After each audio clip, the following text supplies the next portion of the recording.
Olympus have finally stepped into the Micro Four Thirds world with the release of the EP1.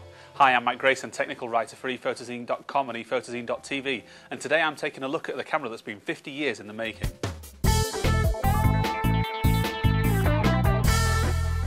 Now, anyone who's interested in the Olympus E system will know and recognise the EP1 name. It's a name that's been banded around the internet for quite a few years now, simply down to the fact that it was the original name of the Olympus E3, which is the top flagship model.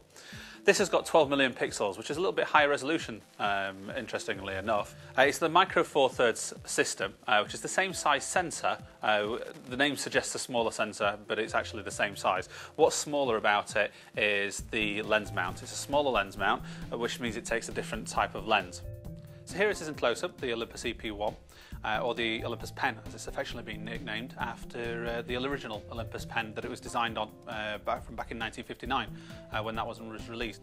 It's a metal body, which feels really nice. It's a little bit heavy, so my arm's actually getting weighed down quite badly now. But it's got this nice grip on the side here for your fingers just to rest on, and there's a small curve on the back for your thumb to grab hold of. So you can actually do one-hand shooting. Which is good, although be aware that it does actually start to weigh down on you after a while. Now, if we have a quick tour of the camera, and we'll just move on to the top first of all, allows you to see the 17mm 2.8 pancake lens, which is one of the lenses that was released with the Olympus Pen, along with the 40 to 42mm lens, and a couple of accessories such as a retro-styled flash gun, which fits onto the dedicated hot shoe there, and also an optical viewfinder. Now, the optical viewfinder only works at 17mm, so it's good for this lens, which will work at the same focal length, but it's not good for the 40 to 42 lens. So if you decide to go for that kit, then you're probably best off not bothering with the optical viewfinder unless you're actually going to get this 17mm lens as well. Now, the command dial on the left shoulder here is typical of any command dial on any other camera. It's basically quick access to certain features of the camera.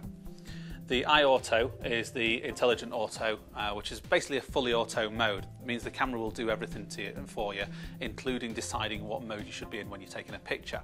For instance, if you're taking a picture of a person, it'll automatically detect there's a person there and switch to the portrait mode. Likewise with landscapes, macro, and so on. The video mode is HD video, which is pretty good. It's still relatively new, but it's becoming more and more commonplace on cameras these days, the HD, which is great. The scene modes are your typical scenes that you find on any camera: portrait mode, landscape, kids, pets, beach and snow. Those kind of things are what you normally find, and you'll find a selection of those on the EP1 here as well.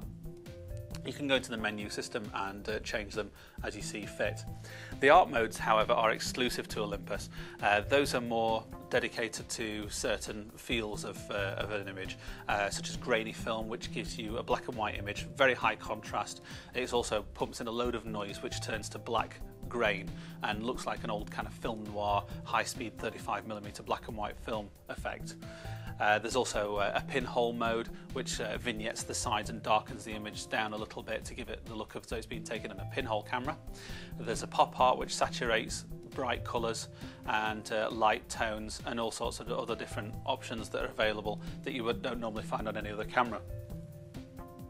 This little subway insignia here is for your film plane. That's basically saying at the exact point that the sensor is sitting, which is good for fine art photographers who need to measure the distance between the subject and the sensor.